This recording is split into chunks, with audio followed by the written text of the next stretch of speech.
Hey everyone, it's Theresa and I have another fun video. I know it's like I just put up a video a couple days ago and I got another one today. So I hope you're excited to watch this. It is all mermaids and it is a collaboration, so I'm going to tell you about that in just a few minutes. Alright, I'm starting off with a 14-inch round from Hobby Lobby, and I'm going to do a couple of Chocator transfers, two different ones, one on each side, obviously. I do not believe either of these are currently available. I no longer do Chocators, so I'm using them because I have them, right? I like them for the most part. There's some things here and there I don't care for about them. I recently had some issues with some of the paste, and that is why I ended up leaving. The paste will dry out or mold rather quickly, in my opinion, and you're stuck with it. So I've kind of made it work for me the best I can, and until I am out of all the paste, I will continue to use it, unless it's gross, obviously. And I have found a pretty good alternative. I like the designs. I'm not going to say I don't. I like the designs. But Redesign by Prima makes some that you can actually get from Joann's on sale every so often, and that makes it pretty affordable. So as you can tell, this is all pretty dry, but I put on a bunch of little blobs, for the lack of a better term, and I'm using the colors Lakeshore, the Shimmer Silver, whatever it's called. I think it might just be Shimmer Silver. And the lighter color is Ocean Breeze, Ocean Mist. And I'm just going through and doing what they call hot mess, where you basically put the blobs on, wet your finger a little bit, and smush it all together. I am going to avoid the part where it has the author of this quote, the Ralph Waldo Emerson, because I don't know. I understand why people put the names of the people who have the quotes, but I never care to. I never care to have that on my stuff. So once you've gotten everything all nice and, smooshed around, I'm going to take the squeegee and rub off all of the excess. And you will notice that towards the top there is quite a bit of bleeding because I used way too much water on my finger when I was doing the swirly motion. It's okay because I am going to show you how to fix it. Otherwise, I think it came out really, really cute. I'm just going to take a flat brush and some water that I sprayed right in that pan. Sorry, my head's right in the way, but I just got highlights done, so it's nice and blonde for summer. And I'm just going to go through and kind of re-wet the chalk paste, and then I'm going to wipe it off with my rag. Same basically along the entire thing. Anywhere where I felt like it bled a little bit, it's really not that noticeable. If you're not me looking at it right as I did it, I could definitely tell some spots that were way worse than others. But I went ahead and did a little bit of cleanup on it. And then once you do that, and I actually ended up touching up a little bit with that dark navy color. That dark navy is from Mud Paint. I added this strip of tape across the very top of it just so I would have some idea of what was, like, where it was placed on the other side of the circle, because I am going to make this double-sided. Then I'm going to use my measuring mat to make sure that it's straight. So it's not the most scientific method, but it definitely works. So next I'm going to take the Always Be a Mermaid one. I don't know if that's the name of it, but that's what I'm going to call it. And on both of these, I did do a little bit of fuzzing. This one, I just literally did it on my shirt because my towel was on the other side of the room. And then I'm going to use kind of the bottom / the measuring mat to get it all lined up. This one, it's not really straight, like the orientation of it, so it worked out just perfectly. I'm going to take a couple of really bright colors that they just scream summer to me. It doesn't look like it, but there is a difference between these two. One of them is Sunset Drive and the other one is Shimmer Melon, I believe. I'm going to mush the two of them together there in the middle, and then I'm just going to run them basically from top to bottom. Originally, I was going to do the bubbles in kind of like a bluish color, that basically the leftovers from the other side. And then I was using too big of a squeegee and it ended up on top of the bubble, and I was like, oh well, these are coral bubbles. I mean, why not, right? What's wrong with a mermaid having coral bubbles? So I do end up just kind of going across the whole thing with these two colors, and it's a subtle difference in the colors, but I'm okay with it. I'm good. I like it. I like the way this one ends up.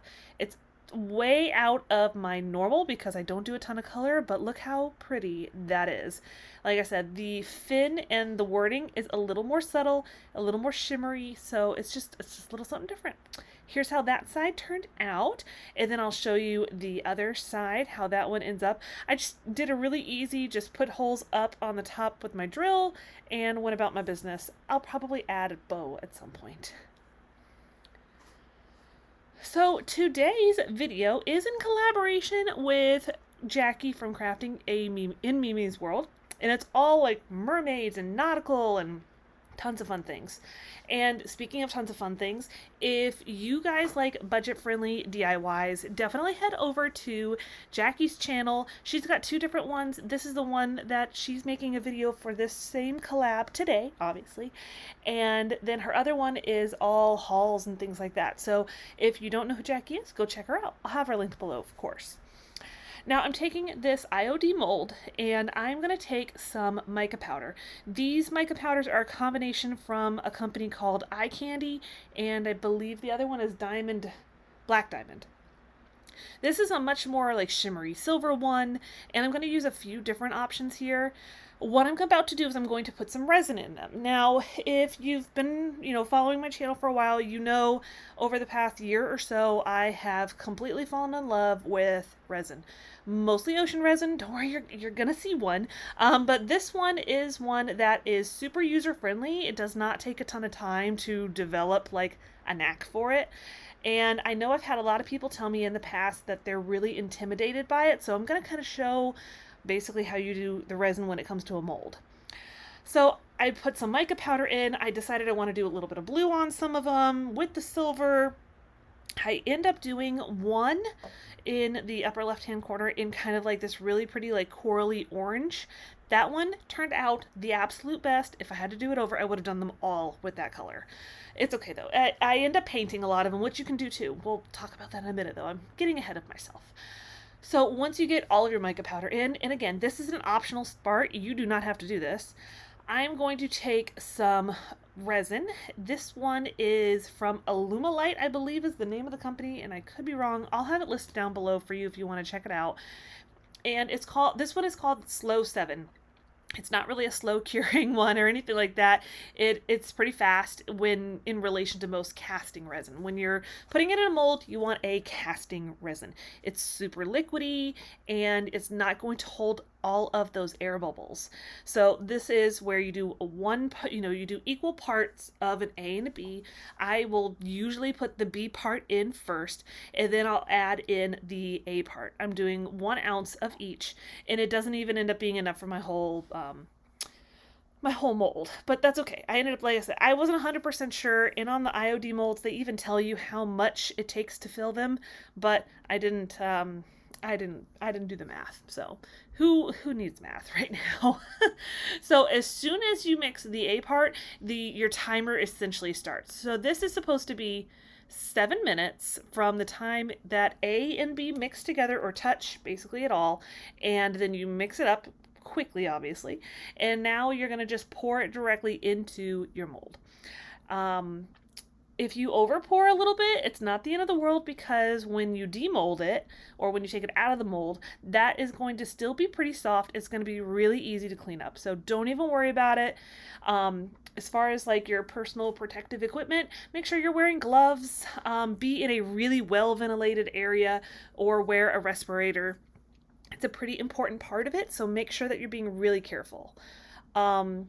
I will typically do this in my resin tent, but I wanted to film it for you guys today. And my resin tent has something on the table right now anyways, which you'll see in a few minutes. So just make sure that you're being really cautious when it comes to using resin. That way you're not harming yourself in any way.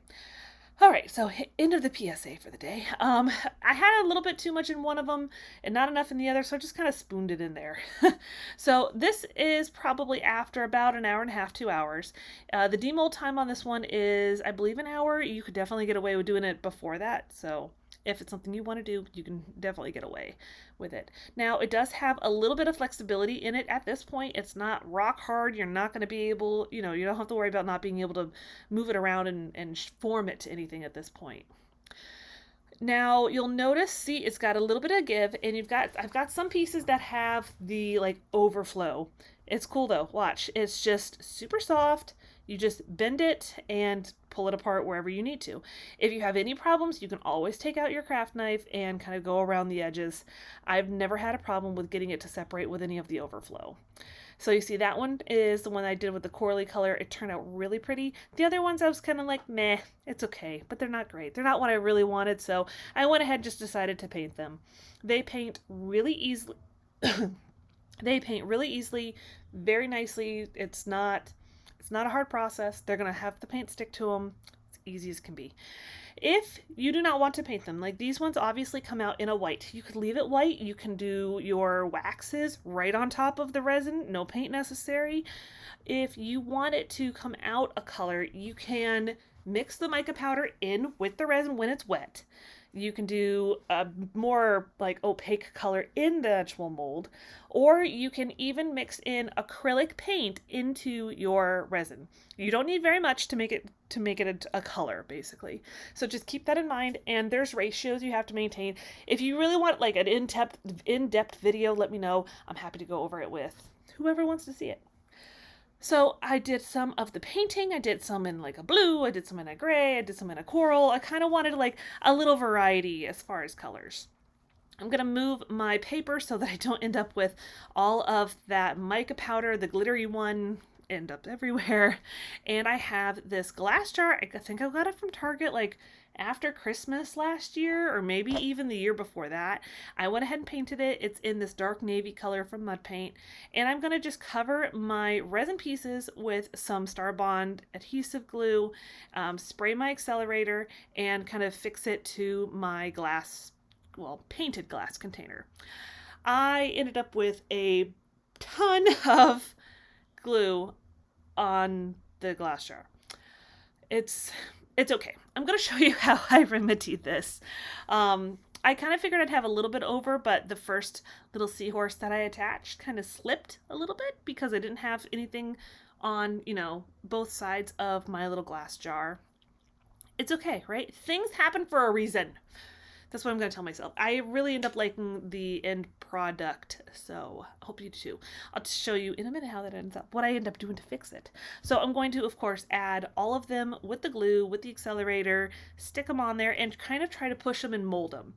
If you cannot get your pieces to mold to whatever it is, if it's especially if it's a curved surface, you can take your heat gun and warm it up a little bit. Don't do too much. Don't do it too high heat.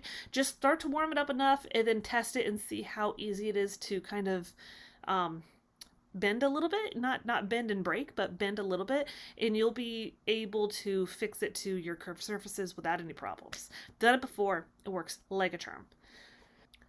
So now that they're all glued down and I have a pretty good amount of overrun on my glue, I'm going to take some of my mud paint, and I cannot remember the color name, Newport. This one is called Newport, and I'm going to add some baking soda, baking powder, baking soda, baking powder, making it basically like a much thicker kind of texturizing paint, essentially. I'm going to take a really small brush and just pounce kind of along all of my shapes. It seems like it would take forever, but it really was not that bad. So I'm just going to pounce all the way around them to kind of, one, disguise the the overrun of the glue, and two, it's going to add a really cool texture. It's going to give it that more rustic kind of clay pottery kind of look. I don't know. You guys have to let me know if you like it, if you thought it was better smooth and whatnot. Once I've gotten it all the way around everything, I'm going to go in with just another brush. That one was a little too stiff and a little too small. I'll pick a different just chip brush of some kind and stipple it all the way around the whole thing. You guys know how this is done? I'm sure you have seen many videos that they do this. This, of course, is not it, because why would I just stop with this? This was not enough. I'll show you in just a minute what I do next after I'm done kind of going through and getting the whole thing stippled. And what I like about having the dark kind of underneath this, I don't know, this baking soda kind of mixture is if you don't get something completely covered and it's not 100% opaque, you've got something underneath it, so it looks just fine. You know, it just looks like it has a little bit more depth to it. Now, I'm sorry that the angle of the camera and where I'm doing this, you can't really see it. So I apologize for that. I'm using from the DIY paint brand their golden rule. It's essentially a gold wax. I'm just taking my finger, dabbing it in there, and running along the mold, or the casted mold, the resin pieces, and adding this really pretty gold detail to it. I think that it just adds a little something extra. I mean, this thing is chocked full of different textures, so why not, right? I mean, why not do one more thing? I do it across pretty much every single piece, and I may go back and add a little bit more to some of them, but it really does, like I said, it kind of gives it a little something extra. I do wish that that little blue seahorse, I wish I had done a different color, because when I painted it, I did not know I was going to come in and do the baking soda paint on top of the jar with that color. I just, it's okay. It ends up being pretty bold. I want to add a little more of the gold, but you can see here, I'm going to show you a few different angles so you can really get an idea of how it looks.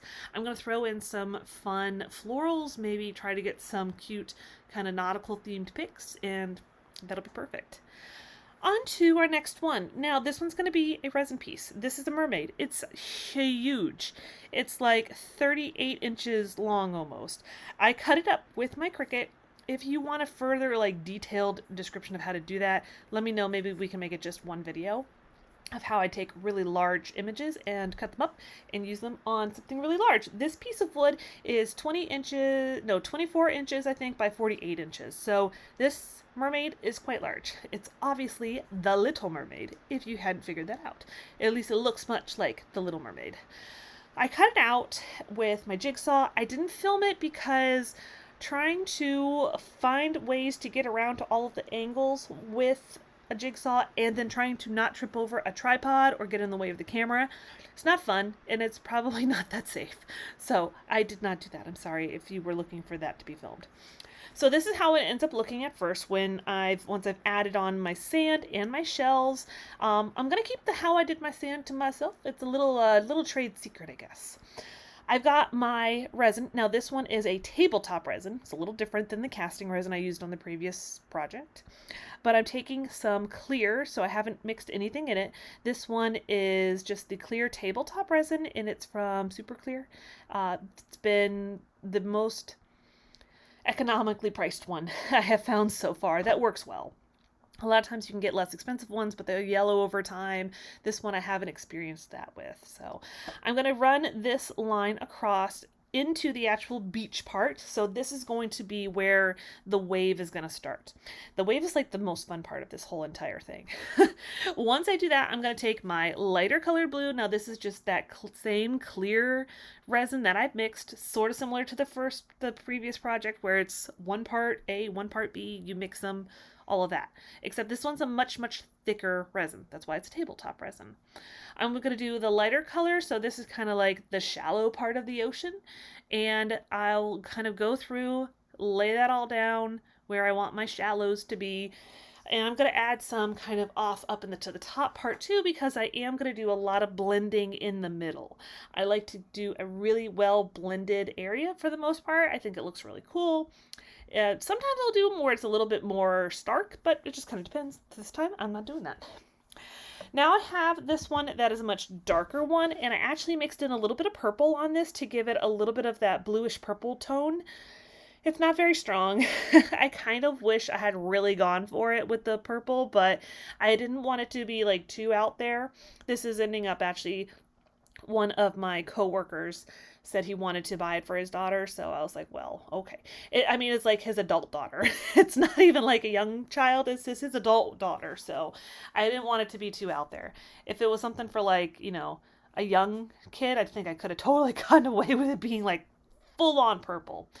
I'm taking a little silicone, like, I think they're supposed to be like a mask applicator type of thing. I'm taking one of those and going through and really blending everything, making sure it looks super, super smooth.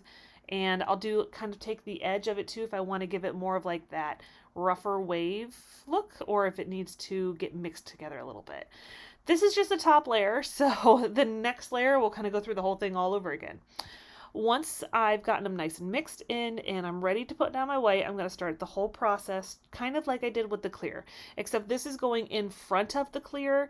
The clear is acting more like your buffer, like that's the buffer between the white and the color, because if your white gets too mixed in with the color, I mean, it's just like mixing white paint with any other colored paint, right? It's going to tinge the white part. So the clear is kind of acting like a little bit of a buffer. Plus, if you can see through it because it's clear and the white goes on it, it's more like a beach, right? When you have the foam wave coming into you, you can see through it and see down into the sand. So it's all for a purpose, right? So once I get that down here in just a second, I'm going to start to actually blow out the wave. Again, that is probably like the most fun part of this whole process. I'm going to do that with my heat gun. It's like a full-on, like regular, buy it from Lowe's or Home Depot or something heat gun, or Amazon. That's where I got this one from. And I'm on the lower speed, but a pretty high heat. The low speed is going to give you a little bit more control over where your wave is going, where the foam is going, essentially. And the high heat is what's going to give you the quote-unquote cells, like all of those little tiny openings in the wave that makes it look like foam. Those are referred to as the cells. So that's how you kind of get them. There's other ways too, of course. If you're interested in more detailed video, let me know. I do the resin projects pretty often. They're probably the type of project that I do the most now. So I do sell a bunch of resin charcuterie boards and some stuff that actually hangs, like different critters and stuff, like turtles and whales and dolphins and stuff like that. I sell them pretty often at the little shop that I'm selling at over in Oviedo, Florida. If you're local, let me know. I'll give you the name. I guess I can give you the name now. It's called The Roost. They have quite a bit of my resin projects. And we're going to just basically blow out this wave. And I'm going to show you a little better viewpoint, like really zoom you in on, I believe, the last layer. This one ended up with 3 layers of the resin. That way it kind of creates more depth. It looks more realistic. It takes longer. It definitely takes longer to do more of those layers, because I will let each layer get to the point where it's pretty much cured, not like 100% cured, but pretty cured. I usually will do at least 6 hours in between each layer, but I try no more than 24 hours. So you can see here that it is looking pretty good. Usually the first layer, it's not like 100%. It's never 100%. Usually, like when I do the beach ones with all of the waves, my goal is to make the foam look really good in the sand. So this is layer number 2. I am doing it at like super speed right now. I added a little bit of gold up into the hair. I thought it's a fun little detail. Kind of looks like maybe like a sandbar or maybe like coral or something like that. A lot of people really like the gold, so I do it here and there on, more of these fun pieces. I threw in a little bit of the white up into the top part. Like when I blow out my waves, it's not going to go that high, but this gives me a little bit of foam to go under the next layer. And all of these layers add depth. It adds more realism, that kind of thing. So I'm just going to blow that out with my heat gun just like I did before. And then if I'm blowing it out and it doesn't feel like I'm getting those cells that I really want, I'll take my torch and kind of run it over it. And since that's such a concentrated amount of like heat, it will help along that process if I didn't get the kind of cells I wanted. So here I've got one going in. This wave is definitely a very large wave. It's running across all of the rest of the like top part of the mermaid tail. This turns out really fun, I have to say. Like, you'll see at the end, this little mermaid turns out super fun. That was totally intentional, aka the Little Mermaid. So you can see here, this is my 3rd layer. This is, I believe, real time. This is how fast I'm doing it. It's clearly not super fast. It's not, you can do it a lot slower than this and be perfectly fine, but so just so you kind of get an idea, this is the speed in which I'm actually doing the waves. So I kind of like push it out a little bit, and then I really focus in on getting it to separate close to the I don't know, the crest of the wave, is that what you call it? I'm not I'm not a wave aficionado, so I don't really know if that's what you call it. So you'll see here up at the top, I'm really focusing in on getting this blown out a lot because it's not attached to, you know, the wave here at the bottom. So I don't want it to look like it's just a big blob sitting there, not made as part of the wave. So that's kind of something that I will do on occasion. See, I was able to get them to connect. I always kind of want my stuff to connect. I don't want anything to ever just be sitting there with no purpose.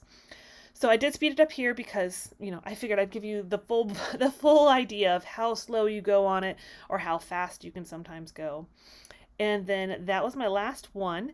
And I did end up, yep, I added a little bit up on that arm. It looked a little bare. It needed a little something extra. So see how it's connected to that wave that's to the right of it. So everything connects, everything. I try to do that to make it make sense. Like it's not something that just appeared out of nowhere.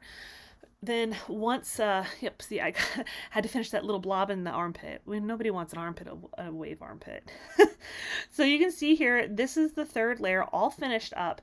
I don't have an end picture for you because, again, it's like 38 inches long. So just a little video we'll have to do. So if you enjoyed today's video, please give me a thumbs up and check the button down below where it says subscribe so you can check out my future videos, and ring the bell so you get notified whenever I upload. It's random, so it's a good idea to go ahead and ring the bell. And I hope you guys are having a wonderful day. Don't forget to go check out Jackie's video, and I will see you next time.